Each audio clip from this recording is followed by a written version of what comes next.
کہ ہم یہاں آئے ہیں تو کوئی پیغام، کوئی میسیج جو ہے وہ بھی لے کے جانا ہے۔ صرف یہ نہیں کہ آئے قوالے سونے لنگر کھائے اور چلے گئے اور بس بات ختم، بات گئی۔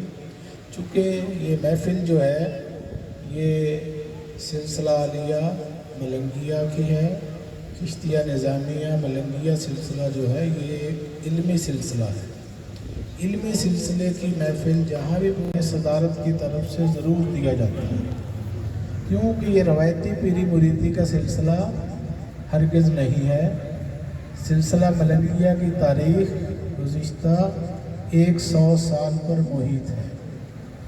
کراچی سے لے کر پشاور تک، بنگلہ دیش سے لے کر انڈیا تک یہ سلسلہ پھیلا ہوا ہے۔ اس کے فیضان کی کرنیں ہر جگہ پر جگمگا رہی ہیں۔ اسی کی ایک کڑی رینالہ خرد کے اندر یہ آپ کو نظر آ رہی ہے۔ اسی طرح کراچی، صادق آباد، ڈیرہ اسماعیل خان، لاہور، پشاور، کہاں تک جو ہے یہ آستانے خانقاہیں قائم ہیں۔ اور ان کا مقصد کیا ہے؟ مقصد یہ ہے کہ اللہ کی مخلوق کو اللہ کے راستے پر چلانا، اللہ کے راستے پر لگانا۔ 5 وقت کی نماز فرض ہے، اس کی عادت بنائیں اور رسمی مسلمانی سے نکلیں۔ یہ رمضان المبارک کا مہینہ ہمیں جو تزکیہ نفس کا درس دے کر گیا، تو اس کو پورا سال اپنے اوپر طاری رکھنا ہے۔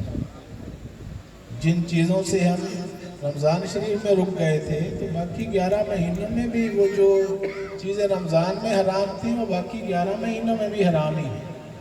رمضان شریف میں 5 نمازیں فرض تھیں، تو شوال میں بھی 5 ہی فرض ہیں، زکوٰۃ میں بھی اتنی ہوں گی، ذوالحج میں بھی، محرم میں بھی، سفر میں بھی۔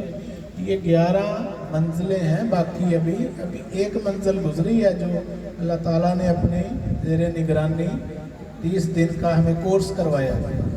تو یہ تزکیہ نفس جو ہے یہی تعلیم ہے اولیاء اللہ کی، صوفیاء کرام کی، بزرگان دین کی۔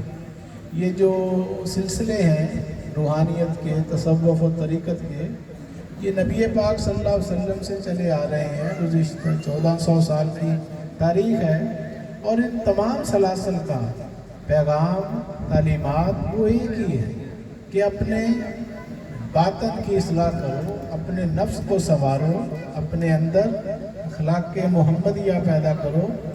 اور چشتیہ سلسلہ ہو، قادریہ ہو، نقشبندیہ ہو، سہروردیہ ہو، جنیدیہ ہو، اویسیہ ہو، قلندریہ ہو، چشتیہ، ملنگیہ، صابریہ، نظامیہ، جتنے بھی 200 سلاسل ہیں دنیا میں کام کر رہے ہیں۔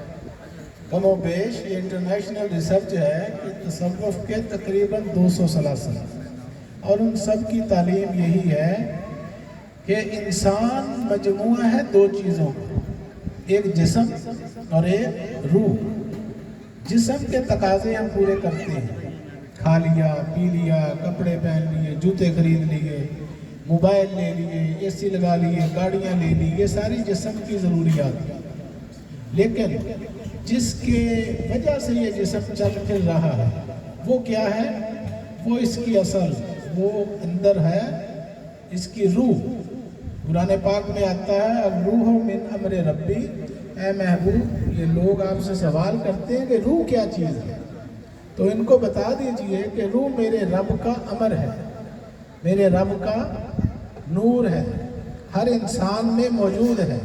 جیسے ہی روح نکلتی ہے تو ہم کہتے ہیں کہ یہ ڈیڈ باڈی ہے، ڈاکٹر کہتے ہیں جی ایکسپائر ہو گیا، اس کے اندر جو اصل انسان تھا وہ نکل گیا، وہ روح پرواز کر گئی۔ تو جو اصل انسان ہے ہمارے اندر، اس کو پہچاننا ہے، اپنے من میں ڈوب کر باجا سراغ زندگی، تو اگر میرا نہیں بنتا نہ بن، اپنا تو بن۔ تو اللہ فرماتا ہے وَفِي أَنفُسِكُمْ أَفَلَا تُبْصِرُونَ، میں تمہارے اندر ہوں، تم مجھے دیکھتے کیوں نہیں؟ وَنَحْنُ أَقْرَبُ إِلَيْهِ مِنْ حَبْلِ الْوَرِيدِ، میں تمہاری شہرک سے زیادہ قریب ہوں۔ تو شہرک یہ ہے ہماری، اللہ کہتا ہے میں اس سے بھی زیادہ قریب ہوں۔ مسئلہ یہ ہے کہ ہمیں اللہ سے محبت نہیں، اللہ کی چاہت نہیں، اللہ کے دیدار کا شوق نہیں۔ اللہ کو پانے کی ہوش ہی نہیں. ہمیں تو خواجہ غلام فرید رحمۃ اللہ علیہ فرماتے ہیں نفس پلیت پلیت چا کیتا اساس لو پلیت نہ ہنسے. نفس نے ہمارا جو ہے روح کو وہ ستیہ ناش کر کے رکھ دیا. ہم من مرضیوں کے غلام بن گئے. نہ ہمیں اللہ کی پرواہ رہی، نہ رسول کی پرواہ، نہ قرآن کی، نہ ایمان کی، نہ اسلام کی. ہم نفس کے پجاری بن گئے، ہم شیطان کے غلام بن گئے. اور نمازیں بھی پڑھ رہے ہیں، دل کے اندر بے سکونیاں ہیں، پریشانیاں ہیں، خلفشاریاں ہیں، نہ دن کو چین نہ رات کو چین. پیسہ جو ہے وہ دین ایمان خدا رسول بن گیا ہے. تو آج کا دور جو ہے یہ تقاضا کرتا ہے کہ اب چپ رہنے کا وقت نہیں ہے، لمحہ فکریہ ہے. اگر اب خاموشی رہے گی تو یہ خاموشی گناہ کبیرہ بن جائے گی. اس وقت انسانیت سسک رہی ہے، کسی کو سمجھ نہیں آ رہی. مہنگائی نے مت ماری ہوئی ہے، ہر انسان پریشان ہے، نمازوں میں کھڑے ہیں اور بے سکون ہیں، خیالات دنیا میں ہیں. تو انسان کی مکمل رہنمائی کو گائیڈ لائن دینے والا کوئی ہو جو ان کو سمجھائے، بتائے، اللہ کے راستے پر لگائے. یہ جو اولیاء کرام تھے اپنے مرشدوں کی صحبتوں میں جا کے کیا کرتے تھے؟ وہاں سے وہ تربیت حاصل کرتے. یہ خلیفہ نذیر احمد چشتی نظامی ملنگی جن کا یہ مزار اقدس ہے، جہاں یہ آج محفل ہو رہی ہے، سالانہ عرس ہوتا ہے، ہر ماہ محفل ہوتی ہے. انہوں نے کیا کیا؟ انہوں نے اپنے آپ کو اللہ کے ولی کے ساتھ منسلک کر دیا، نسبت قائم ہو گئی، بیعت ہو گئی، اور پھر ساری زندگی ان کے نقش قدم پر چلنے کی کوشش کرتے رہے. جو کچھ پیر و مرشد فرماتے رہے اس پر عمل کرتے رہے. پیر و مرشد نے کہا کہ مخلوق خدا کو فیضیاب کرو، اسی طرح کرتے رہے. 40 سال 50 سال کی تاریخ ہے رنالہ خلد میں. ہمارے سلسلہ ملنگیہ کی پہچان خلیفہ نذیر صاحب، ان کے بعد ان کے جو صاحبزادے ندیم بھائی بیٹھے ہوئے ہیں. تو اسی طرح فیض جاری ہے، روحانی فیض، جسمانی فیض. اور محافل کا سلسلہ گزشتہ 30-32 سال سے تو محفلوں کی صدارت میں کرتا آ رہا ہوں اسی رنالہ خلد میں. ہر مہینے 11ویں شریف کی محفل، ہزاروں لوگ آئے، فیض یاب ہوئے، لنگر چل رہے ہیں. مقصد کیا ہے؟ مقصد یہ ہے کہ وہ ہے نا شعر، آؤ ہم فقیروں سے دوستی کر لو، آؤ ہم فقیروں سے دوستی کر لو، گر سکھا دیں گے بادشاہی کی. اولیاء اللہ جو ہیں یہی سکھاتے ہیں. تو ان کے پاس کوئی مولانا فرید الدین آیا تو زہد الانبیاء بن گیا. ان کے پاس مولانا نظام الدین دہلی سے آئے، نظام الدین بدائی النی، تو وہ خواجہ نظام الدین اولیاء محبوب الہی بن گئے. ان خانقاہوں میں عبد القادر آئے تو غوث اعظم بن کے گئے. علی حجویری آئے تو مظہر نور خدا بن گئے. تو یہ چکر کیا ہے؟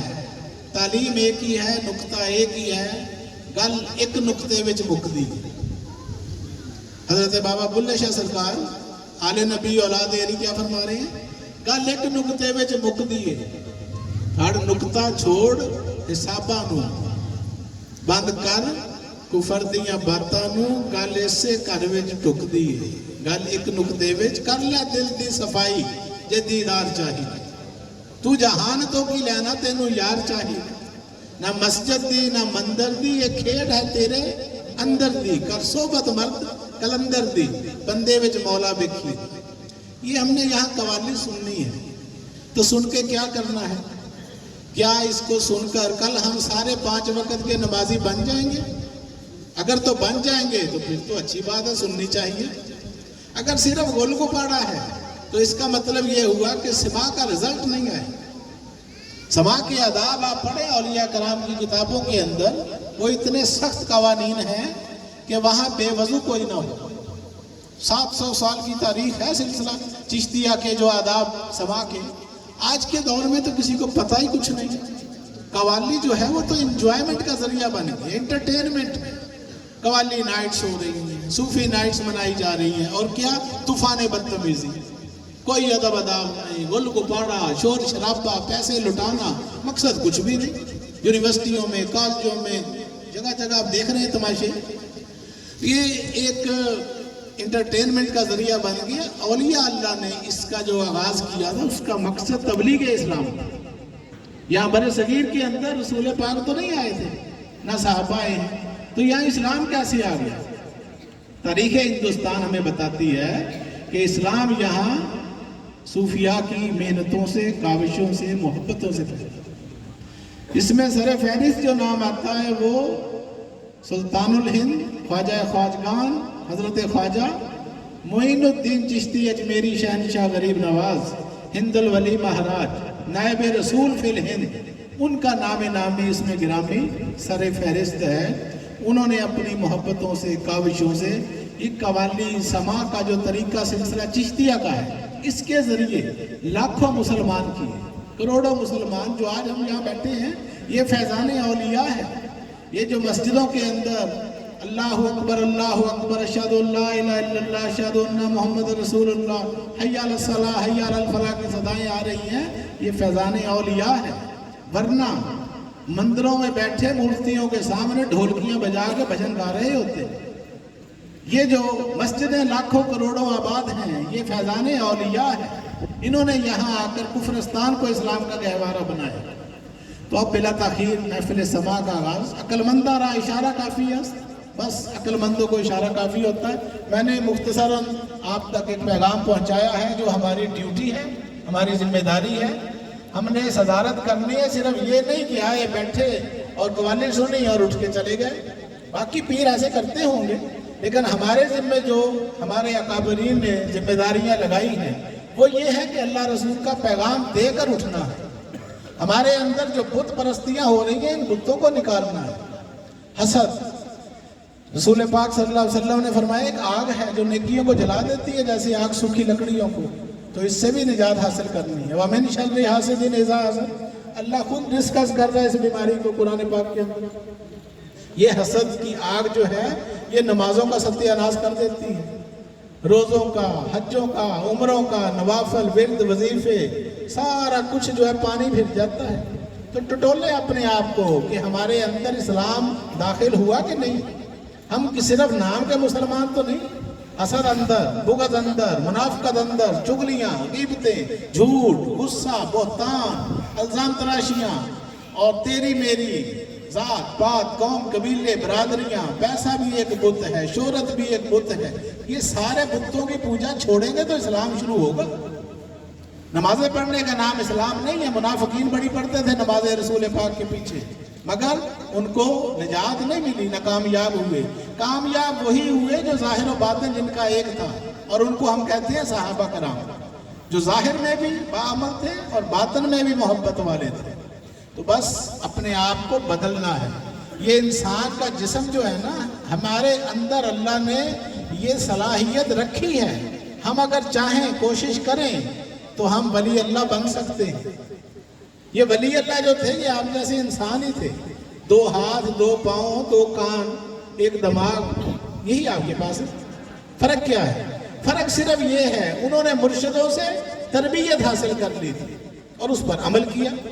ہم تربیت بھی نہیں حاصل کر رہے، عمل بھی نہیں کر رہے، اسی لیے ہم جو ہیں وہ حقیقت سے دور ہیں. تو اگر کوشش کریں، چلیں.